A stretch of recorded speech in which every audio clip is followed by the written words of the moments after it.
आपका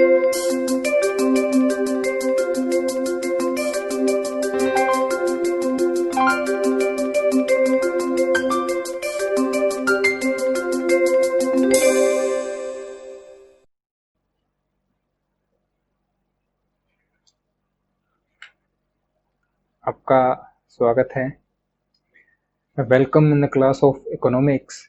और आज हम करेंगे +1 क्लास की सेकंड बुक का सेकंड चैप्टर का सेकंड पार्ट, जिसका नाम है भारत में आर्थिक नियोजन, इकोनॉमिक प्लानिंग इन इंडिया। इसका फर्स्ट पार्ट हम कर चुके हैं। इसके अंदर हमने भारत के अंदर पंचवर्षीय योजनाओं के बारे में जानकारी प्राप्त की थी।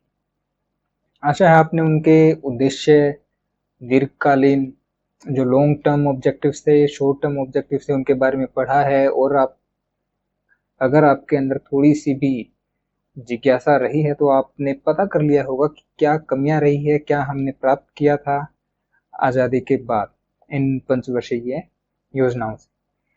इससे आगे बढ़ते हैं और अब शुरू करते हैं भारतीय नियोजन के बारे में। इसकी कुछ खास बातें पढ़ेंगे। तो जो प्लानिंग इन इंडिया है, that was a comprehensive planning. उसको एक व्यापक नियोजन कहा जाता है। ऐसा क्यों कहा जाता है?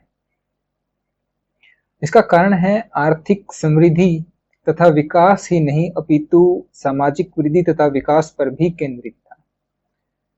ये केवल ग्रोथ, जो इकोनॉमिक ग्रोथ थी और जो इकोनॉमिक डेवलपमेंट थी, इन दोनों के ऊपर ही केंद्रित नहीं था। ये जो सोशल ग्रोथ है एंड सोशल जो डेवलपमेंट है, उसके ऊपर भी फोकस था। इसीलिए इसको कंप्रीहेंसिव प्लानिंग बोला जाता है, जो इंडियन प्लानिंग रही है। अब आप बात करते होंगे ये इंडियन प्लानिंग क्या है? वही पंचवर्षीय योजनाएं हैं। जो भी योजनाएं हमने बनाई है, जो भी नियोजन हमने किया है, जो भी प्लानिंग की है, उन्हीं को हम नियोजन बोलते हैं। एक थोड़ा सा आपको मैं बता दूं कि जो नियोजन व योजना में क्या अंतर है, कि प्लानिंग और प्लान में डिफरेंस क्या है। जो नियोजन है वो एक लॉन्ग टर्म होता है, दीर्घकालीन होते हैं नियोजन, कई वर्षों तक, 10 वर्षों की, या हम बहुत लंबा सोच के चलते हैं। जैसे कि समृद्धि की जब हम बात करते हैं, ग्रोथ की जब हम बात करते हैं, जो लिविंग स्टैंडर्ड है, जीवन स्तर है, उसकी वृद्धि की जब हम बात करते हैं तो हम नियोजन की बात करेंगे। और जब प्लान होता है वो एक थोड़ा सा शॉर्ट टर्म होता है। जैसे कि कृषि उत्पादन में बढ़ाना, एग्रीकल्चर प्रोडक्शन है उसको इंक्रीज करना, इंडस्ट्रियल प्रोडक्शन है उसको इंक्रीज करना, ये प्लान के अंदर आती है। प्लानिंग थोड़ी सी वास्ट होती है, थोड़ी सी लंबी होती है। इसके बाद हम चलते हैं अपने जो आर्थिक नीतियां रही है, उनकी क्या क्या फीचर्स है, क्या क्या विशेषताएं हैं। Features of economic policies. अच्छा, एक बात मैं बता दूं, अपनी जो पॉलिसीज हैं वो शुरू हुई थी जस्ट अ मिनट,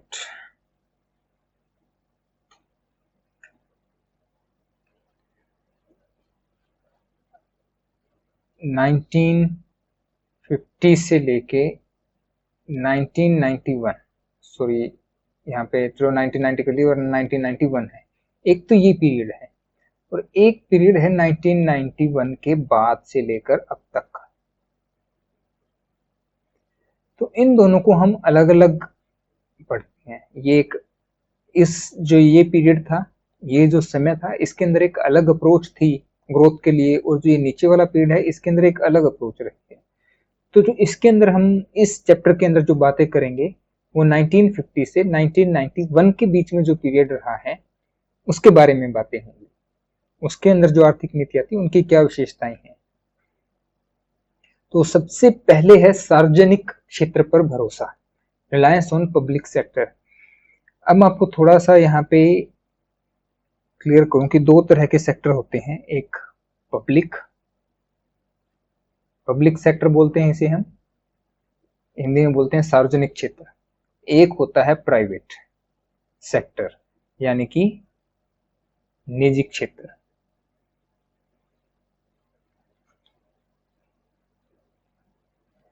दोनों में फर्क क्या है?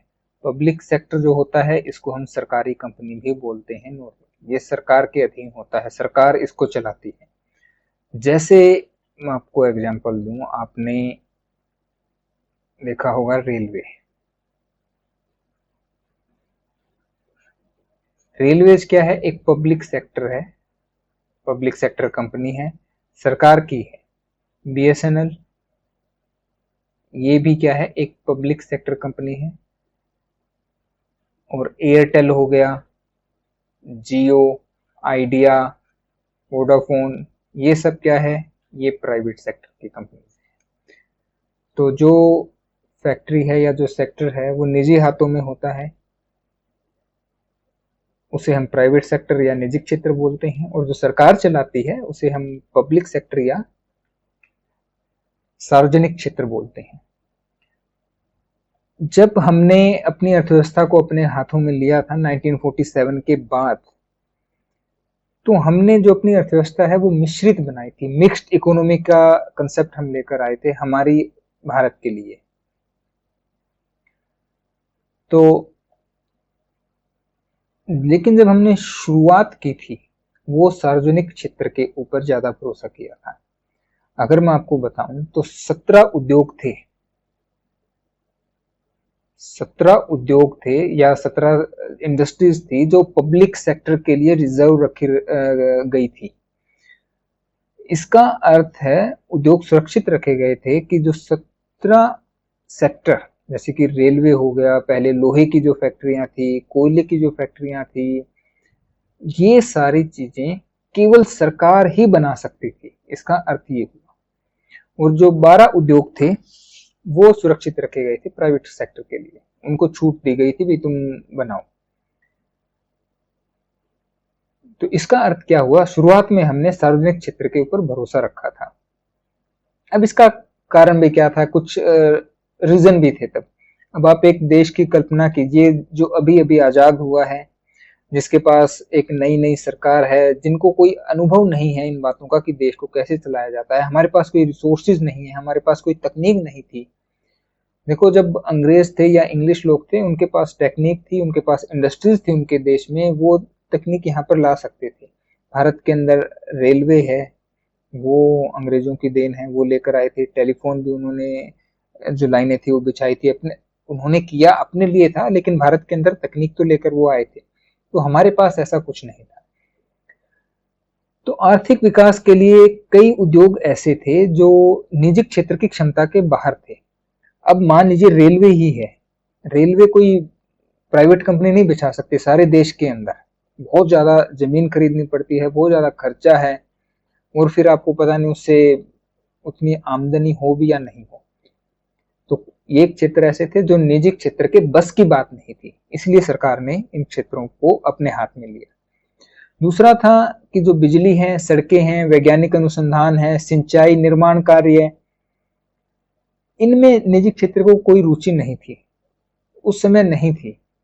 कि वो नहरें बनाए तो उनको क्या फायदा होता है नहरें बनाकर? वो पानी तो बेच नहीं सकते थे, भाई आपके खेत में पानी लगेगा हम पैसे लेंगे, ऐसा नहीं हो सकता था, क्योंकि भारत उस समय काफी गरीब था, लोगों के पास पैसे नहीं थे।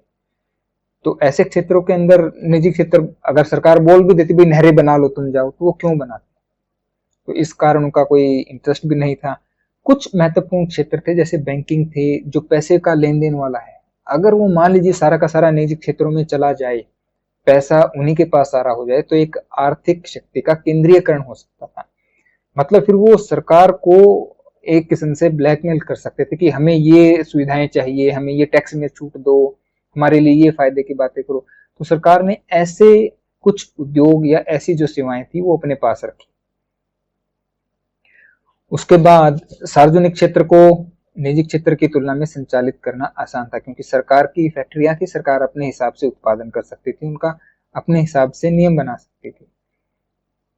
और निजी क्षेत्र को पिछड़े प्रदेशों में, अच्छा सरकार क्या था? सरकार को तो सारे देश का कल्याण करना है। जब हम बात करते हैं बिहार की, झारखंड की, ये अपने पिछड़े राज्यों में आते हैं। तो कोई वहां जाकर अगर आप एक फैक्ट्री लगाना चाहते हैं तो आप वहां फैक्ट्री क्यों लगाना चाहेंगे? जहाँ की आपको पता है कि पढ़े लिखे लोग भी नहीं मिलेंगे। तो निजी क्षेत्र क्या करता, बंबई में फैक्ट्री लगा लेता, दिल्ली में लगा लेता, बाकी देश का क्या होता। तो सरकार ने ये अपने हाथ में लिया ताकि सारे देश का समान विकास हो सके।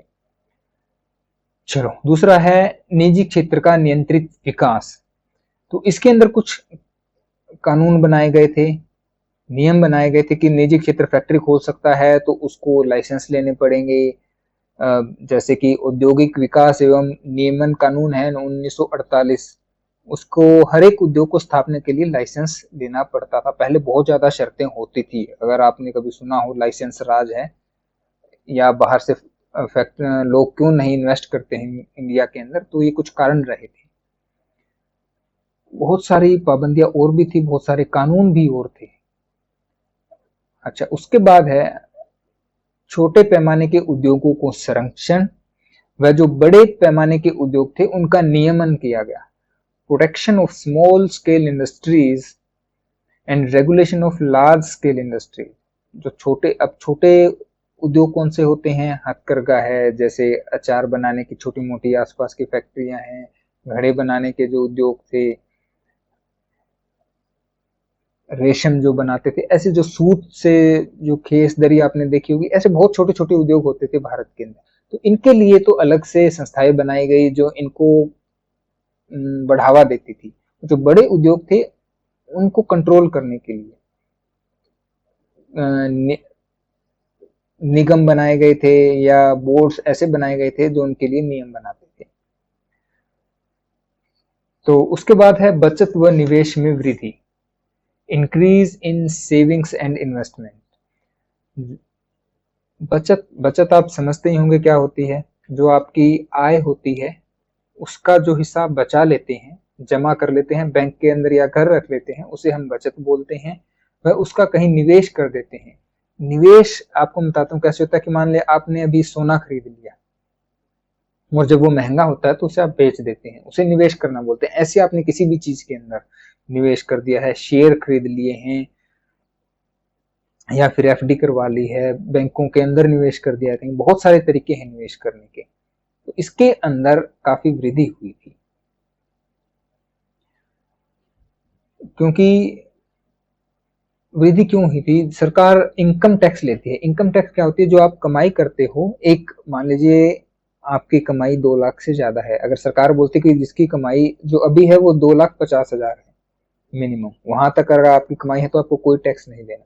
तो 2,50,000 से अगर ज्यादा साल की कमाई है ये, अगर 2,50,000 से आपकी कमाई ज्यादा हो जाती है, आपकी जो इनकम है वो एक्सीड कर जाती है 2,50,000 से, तो जो ऊपर वाली इनकम है, जो आमदनी है 2.5 लाख से ज्यादा वाली, उसके ऊपर आपके टैक्स लगेगा। सरकार को हमें पैसे देने पड़ेंगे पैसे कमाने के लिए भी। सरकार क्या कहती है, भाई आप बचत कर लो, यहाँ एफडी करवा लो, अपना इंश्योरेंस करवा लो, तो आपको टैक्स में छूट मिल जाएगी। तो लोगों ने इस हिसाब से भी बचत करनी शुरू कर दी। तो बचत थी और निवेश थी, उनमें बढ़ोतरी हुई थी। और एक पॉइंट है सामरिक महत्व के जो भारी उद्योग थे, यहाँ पे लिखा नहीं गया है, उनका विकास हुआ था। अब सामरिक महत्व के जो उद्योग हैं, उन उद्योगों को कहा जाता है जो यूनिवर्सल इंटरमीडियरी होते हैं। यूनिवर्सल इंटरमीडियरी ऐसे उद्योग हैं, या इनको सर्वव्यापी मध्यवर्ती कहते हैं, जो कई उद्योगों के लिए कच्चा माल बनाते हैं। अब मैं आपको बताता हूँ, अलमारी बनती है वो भी लोहे से बनती है, आपने दरवाजे हैं लोहे से बनते हैं, गाड़ियां हैं वो भी लोहे से बनती है, ट्रक है लोहे से बनते हैं, ट्रैक्टर है लोहे से बनते हैं, और ऐसी बहुत सारी अन्य चीजें हैं जो लोहे से बनती है। अब जो लोहा बनाता है, एक फैक्ट्री लोहा बनाती है, जमीन से ऐसक निकालकर उसका लोहा बनाते हैं, तो उसे हम मध्यवर्ती, सर्वव्यापी मध्यवर्ती या यूनिवर्सल इंटरमीडियरी बोलते हैं।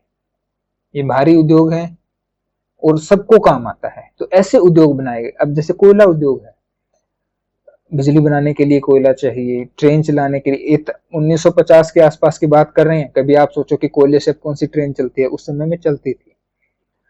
कोयला फैक्ट्री चलाने के लिए चाहिए, बिजली बनाने के लिए जो थर्मल पावर प्लांट होते हैं, और अपना क्या बात करते हैं, घरों में जलाने के लिए भी तब प्रयोग किया जाता था, फैक्ट्रियों में भी उपयोग होता था। तो कोयला उद्योग विकसित किया गया, ये एक यूनिवर्सल इंटरमीडियरी हो गया, ये सामरिक महत्व के भारी उद्योग थे, इनके ऊपर ध्यान दिया गया। तो इसके बाद हम चलते हैं अपना नेक्स्ट, विदेशी प्रतियोगिता से संरक्षण, फॉरेन कंपटीशन से बचाया गया, प्रोटेक्शन फ्रॉम फॉरेन कंपटीशन। अब होता क्या है कि हम अभी नए नए आए हैं, ठीक है, लेकिन विदेशों के अंदर वही चीजें बहुत अच्छी और सस्ती बन रही है। जैसे अभी चाइनीज, अगर आपने सुना हो, प्लास्टिक की जितनी भी चीजें हैं लगभग चाइना से आती है और बहुत सस्ती आती है। तो हम क्या करते हैं, चाइनीज चीज खरीद लेते हैं। उससे क्या होगा, बहुत अच्छा एग्जांपल देता हूं, mobile phone. Mobile phone Bharat के अंदर जो पहले 2-4 कंपनियां आती थी, अगर आपको याद हो, माइक्रोमैक्स हो गया, लावा, कार्बन, ऐसी 3-4 कंपनियां थी जो भारत के अंदर फोन, जिन्हें हम इंडियन कंपनी बोलते हैं, बनाती वो भी चाइना से थी, लेकिन वो जो कंपनियां थी वो भारत की थी। लेकिन अब जो कंपनियां आई है चाइनीज कंपनी, उनके प्रोडक्ट भी अच्छे हैं, अच्छे फोन आते हैं उनके, सस्ते पड़ते हैं, तो जो भारत की कंपनियां थी वो फेल हो गई। तो इस प्रकार उस समय भी ये खतरा होता था, 1991 से पहले की बात है। तो सरकार क्या थी, जो बाहर से चीजें आती थी उनके ऊपर टैक्स लगा देती थी, आयात, कस्टम ड्यूटी जिसको बोलते हैं हम, बहुत ज्यादा टैक्स लगा देती थी, तो वो चीजें महंगी हो जाती थी और भारत में बनने वाली चीजें सस्ती होती थी, इसलिए भारत की चीजें बिक जाती थी। तो ये नियम सरकार बनाती थी। आजकल हम इतने कड़े नियम नहीं बना सकते चाहकर भी, क्योंकि अगर हम कड़े नियम बनाएंगे तो वो दूसरे देश भी कड़े नियम बना देंगे, और जो चीजें हम बेचते हैं वो हम बेच नहीं पाएंगे बाहर, जो एक्सपोर्ट करते हैं, निर्यात करते हैं। नेक्स्ट पॉइंट है निर्यात प्रोत्साहन व आयात प्रतिस्थापन। यहाँ पे रह गया है लिखना, कई बार ऐसी ऐसी गलतियां हो जाती हैं। प्रतिस्थापन, promoting export and import substitution. तो प्रमोट करते थे हम एक्सपोर्ट को, निर्यात, निर्यात होता है अपने यहाँ वस्तुएं बनाते हैं और विदेशों में हम उनको भेजते हैं बेचने के लिए, तो हम निर्यात था उसको प्रमोट करते थे। जो आयात था उसके प्रतिस्थापन, सब्स्टिट्यूट ढूंढते थे, मतलब उसकी जगह हम कोई और वस्तु इस्तेमाल करने की कोशिश करते थे जो अपने देश में बनती है। जैसे उदाहरण के तौर पर मान लीजिए बाहर से कोई फैंसी सैंडल आते हैं, तो उन सैंडल्स के बजाय हम भारत के अंदर बनी हुई जूतियों को प्रमोट करने की कोशिश करते थे कि वो फैशन में चल पड़े। ये एक उदाहरण दिया है, एग्जैक्टली ऐसा नहीं था कि इन्हीं प्रोडक्ट के लिए होता है।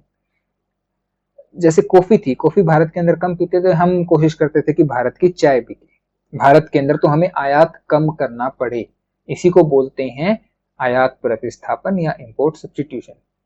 विदेशी पूंजी पर प्रतिबंध, रेस्ट्रिक्शन ऑन फॉरेन कैपिटल, जो फॉरेन कैपिटल देश के अंदर आती थी, देखो 2 तरीके से आती है, या तो बाहर से वस्तु बनाई कोई चीज है, जैसे फोन है, वो बाहर बनते हैं और बने बनाए इंडिया के अंदर आते हैं, इसको बोलते हैं हम आयात। विदेशी पूंजी आती है कि उन्होंने यहाँ पर कोई फैक्ट्री खरीद ली, यहाँ पर बनाने लग गए भारत के अंदर आकर, तो वो बाहर का पैसा भारत के अंदर लगा, उन्होंने फैक्ट्री खोल ली, नई फैक्ट्री बनाई, या उन्होंने किसी दूसरी फैक्ट्री के अंदर हिस्सेदारी खरीद ली, तो इसके ऊपर प्रतिबंध था, भारत के अंदर आप ऐसे निवेश नहीं कर सकते थे।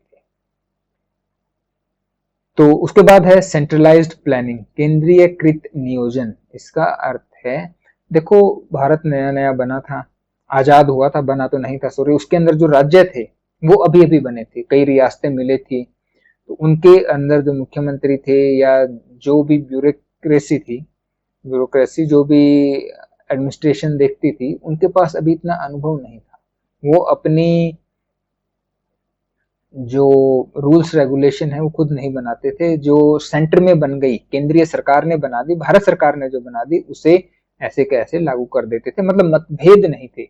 अब क्या होता है, मान लीजिए केंद्र की सरकार ने कोई नियम बनाया, तो राज्य सरकार, हो सकता है कोई राज्य मना कर दे कि हम इसे नहीं, अभी लॉकडाउन की बात ही है, जैसे कई राज्य चाहते हैं कि लॉकडाउन ना हो, खोल दें हम, लेकिन केंद्र सरकार ने बोल दिया है कि 31 अगस्त तक स्कूल नहीं खुलेंगे। कई राज्य जैसे दिल्ली है, दिल्ली खोलना चाहता था कि हम तैयार हैं स्कूल खोलने के लिए। कुछ और राज्य भी थे जो स्कूल खोलना चाहते थे, लेकिन केंद्र ने मना कर दिया।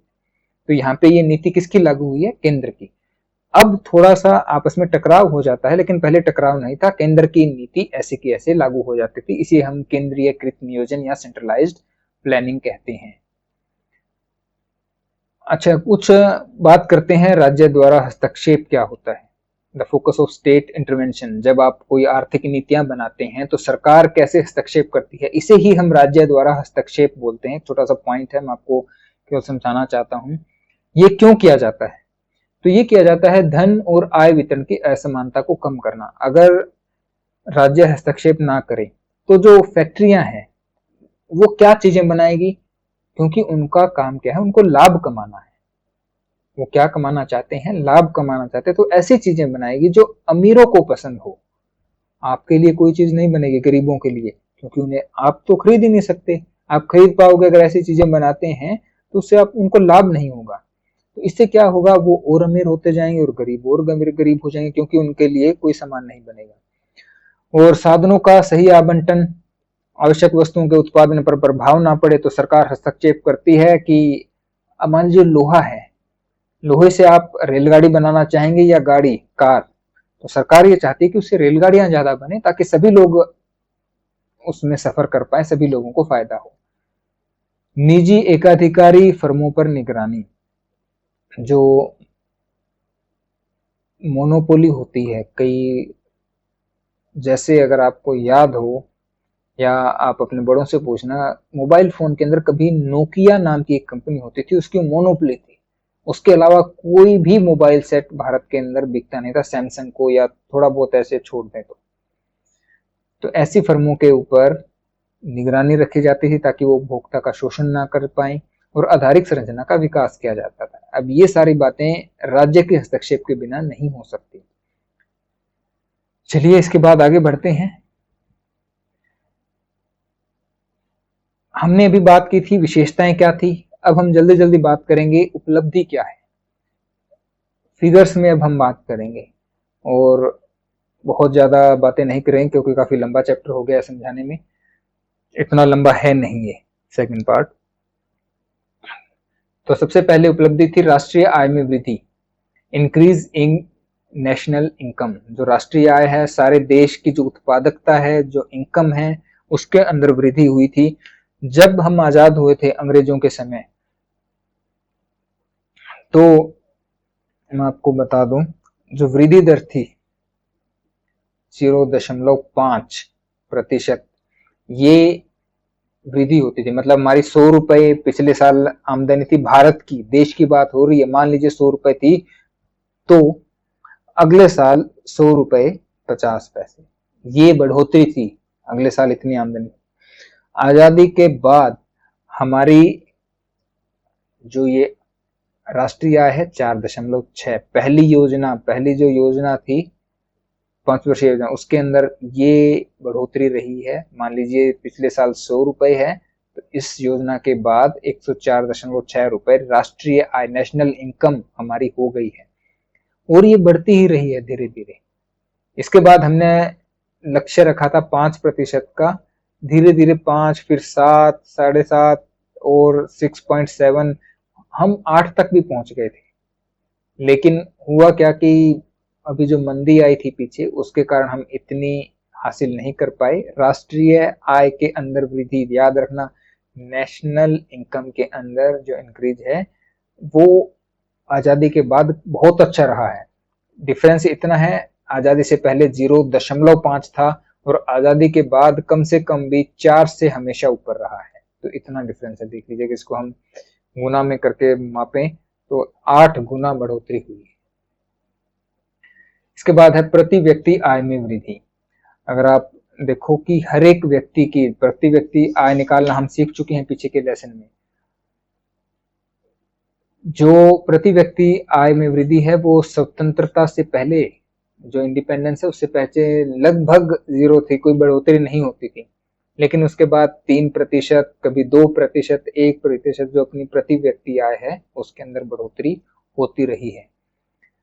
नेक्स्ट पॉइंट है पूंजी निर्माण की दर में वृद्धि, rate of capital formation. Capital formation normally हम जब बात करते हैं तो बात की जाती है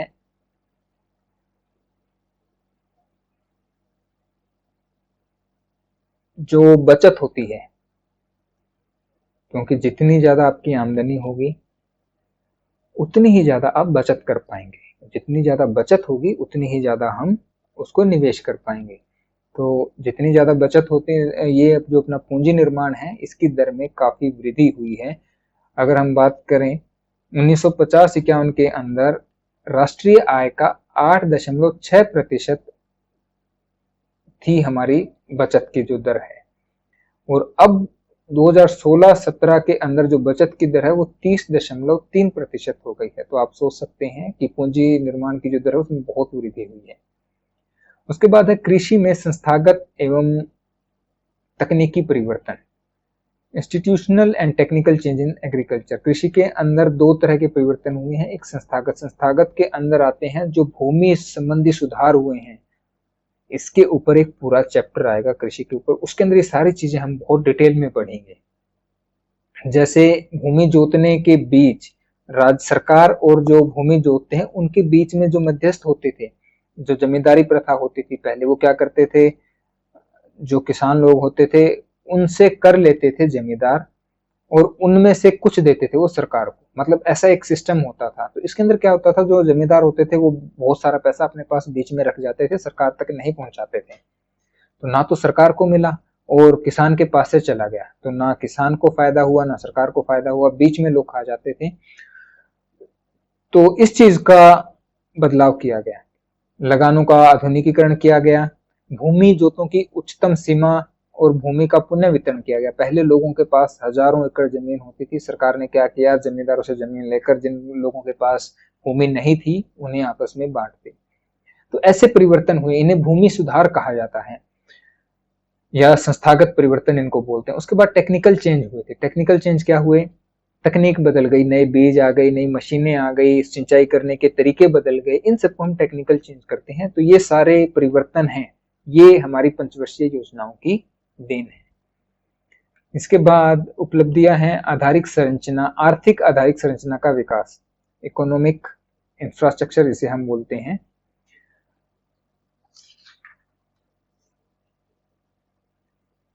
अब इतना पढ़ने के बाद मुझे नहीं लगता अब मुझे ये पॉइंट क्लियर करने की जरूरत है। इकोनॉमिक इंफ्रास्ट्रक्चर है, इसके अंदर क्या क्या है, बिजली, यातायात, सड़कें, बांध, ये सब चीजें, ये सब इसके अंदर आती है। ये इंफ्रास्ट्रक्चर हमने बनाया था। रेल लाइन हमारी पहले केवल बहुत कम होती थी, लेकिन अब हम दुनिया की सबसे लंबी या लंबी दूरी की रेल लाइन हमारे पास है, भारत के अंदर सबसे लंबी दूरी की रेल लाइन है।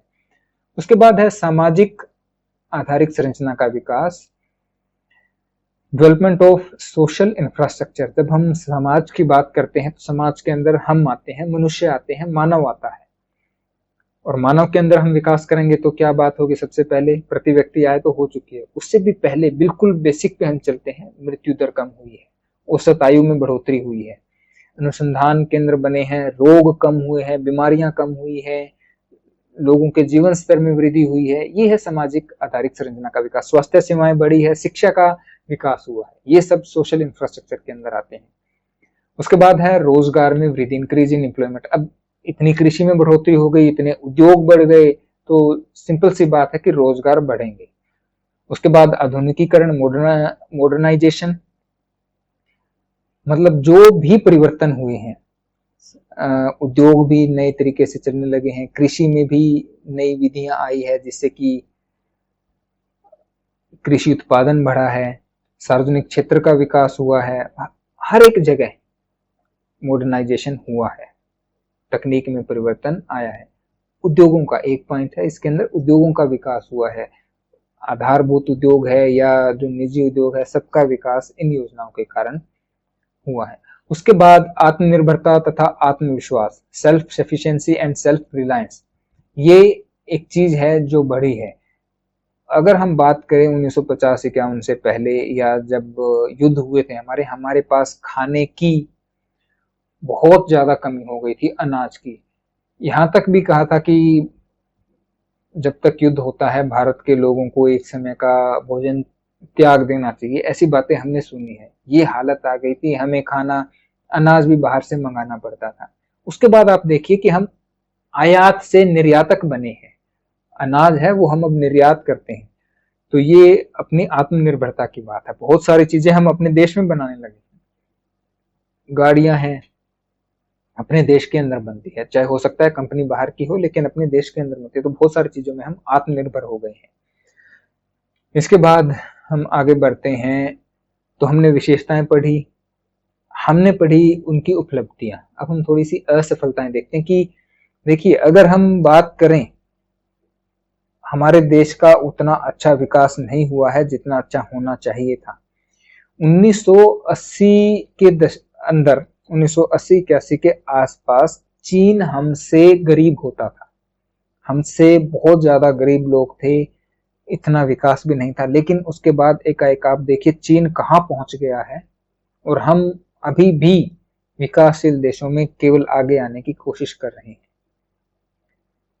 तो क्या कमियां रही है या असफलताएं कैसी रही है, उनकी हम थोड़ी सी बात करते हैं। तो सबसे पहले है जीवन स्तर में कम वृद्धि है, no substantial increase in standard of life. Bharat के अंदर मान लीजिए हमने विकास तो बहुत किया है, आज बहुत बड़ी बड़ी बिल्डिंगें हैं, बहुत बड़े महानगर हैं, हमारे पास मेट्रो चलती है, बुलेट ट्रेन भी आने वाली है, लेकिन ज्यादातर लोग अभी भी उस स्टैंडर्ड में नहीं है। लोगों को अच्छी शिक्षा नहीं मिल पाती, अच्छी स्वास्थ्य सुविधाएं नहीं मिल पाती, रहने की जगह सबके पास इतनी अच्छी नहीं है।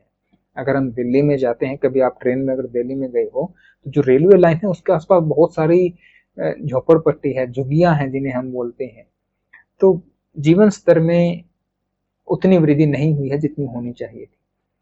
मूल्यों में वृद्धि, राइज इन प्राइसेस, जैसे जैसे हमारी पर कैपिटा इनकम बढ़ी है तो वस्तुओं की कीमतें भी बढ़ी हैं। आप अपने दादा दादी से सुनते होंगे, हमारे समय में 1 रुपए किलो घी आता था, 2 रुपए में इतनी सारी चीजें आ जाती थी, आजकल कुछ भी नहीं आता है। टॉफी भी बहुत, टॉफी के लिए भी 1 रुपए में बच्चे मानते नहीं है। तो प्राइस काफी राइज हुए हैं। बेरोजगारी में वृद्धि हुई है, हमने थोड़ी देर पहले कहा था कि रोजगार में वृद्धि हुई है, अब हम बोल रहे हैं कि बेरोजगारी में वृद्धि हुई है। दोनों बातें कैसे पॉसिबल है?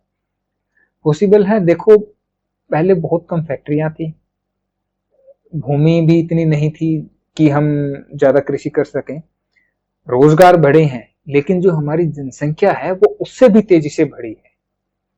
जो इंक्रीज इन पॉपुलेशन है वो बहुत ज्यादा है, तो रोजगार से ज्यादा लोग बढ़ गए हैं, तो इस कारण बेरोजगारी भी बढ़ी है, एम्प्लॉयमेंट है वो राइज हुई है। उत्पादन में धीमा विकास, ठीक है, हमने उत्पादन में विकास किया है, हम बहुत सारी चीजें बनाने लगे हैं, लेकिन उतना तेज विकास नहीं किया जितना करना चाहिए था। So less growth in production is a failure of economic policies. इसके बाद है आर्थिक आधारित संरचना का कम विकास, जो इकोनॉमिक स्ट्रक्चर है उसका।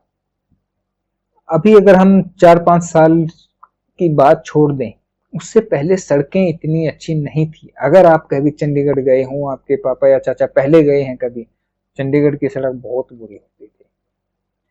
आसपास की सड़कें आपने अगर कभी महसूस की हो तो इतनी अच्छी नहीं थी। बिजली है, बिजली भी अभी कुछ सालों से बहुत अच्छी आने लगी है। तो आर्थिक आधारित संरचना का इतना अच्छा विकास, हरियाणा देखो बहुत अच्छा है, उस हिसाब से कई वर्षों पहले, कई सालों पहले, शायद आपके जन्म से पहले हरियाणा के हर एक गांव के अंदर बिजली पहुंच गई थी। और भारत के अंदर अभी भी कुछ हिस्से ऐसे हैं जहां अभी तक बिजली नहीं पहुंची है, या 1-2 साल पहले सुनने में आया था कि वहां बिजली पहुंचाई गई। तो जो आर्थिक आधारित संरचना है उसका उतना अधिक विकास नहीं हुआ।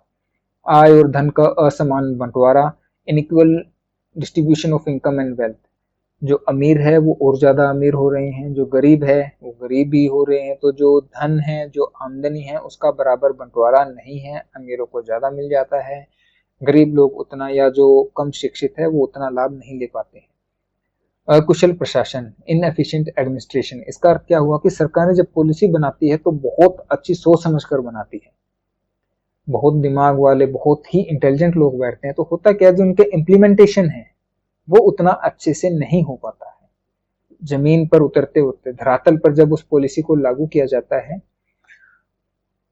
तो वो अच्छी तरह लागू नहीं हो पाती है। ये कारण है, लाल फीताशाही भी उसे बोलते हैं। बीच में जो बेईमान लोग होते हैं उनका भी हम बोल सकते हैं, जो रिश्वत लेने वाले लोग हैं, बहुत सारे कारण हैं। इन सबको मिलाकर हम अकुशल प्रशासन या इनएफिशिएंट एडमिनिस्ट्रेशन बोलते हैं। उसके बाद है अधिक महत्वाकांक्षी या मोर एम्बिशियस, जो हमारे प्लान थे, एक जनरल नोशन है, एक सोच है कि जो भारत के जो पंचवर्षीय योजनाएं थी वो बात ऐसी कि अपनी जो हालत है उससे ज्यादा ऊंची हमने महत्वाकांक्षी, बहुत ज्यादा ऊंचा सोचकर हमने बना लिया। हमारे पास उतने साधन नहीं थे, उतने रिसोर्सेज नहीं थे, लेकिन उन रिसोर्सेज ज्यादा, मान लीजिए आपके पास है 100 रुपए और आप चाहते हैं कि हम इसमें थिएटर में मूवी भी देख लें और वहां जाकर पॉपकॉर्न भी खा लें, तो सब चीजें संभव नहीं है। तो ज्यादा एम्बिशियस थी। तो ये हमने बातें की भारत के अंदर जो आर्थिक नियोजन था, पंचवर्षीय योजनाएं थी, उनके क्या लक्ष्य थे, क्या उनकी विशेषताएं रही है, इन सबको हमने आर्थिक नियोजन कहा। उनकी विशेषताएं क्या रही, क्या उपलब्धि रही कि जो हमने बनाए उनसे हमने हासिल क्या किया, और क्या उनके फेल्योर रहे, क्या मतलब उनकी असफलताएं रही। इनके अलावा बहुत सारे टॉपिक हैं जो मैंने कोशिश की है कि इसके अंदर आपके क्लियर हो जाए। इसके बाद में आपको इसके जो होमवर्क है या जो क्वेश्चंस हैं वो मैं आपको अलग से सेंड करूंगा। आपको अगर कोई चीज़ ना समझ आई हो तो आप मुझसे पूछ सकते हैं। आप इसको बुक में ज़रूर रीड कीजिएगा, फिर भी नहीं समझ आता एक बार वीडियो और देखना। और जो कीवर्ड्स हैं, प्रमुख शब्द आपको कुछ लगे होंगे, कुछ डेफिनेशंस लगी होगी, इनको आप नोट कर लीजिए। थैंक्स।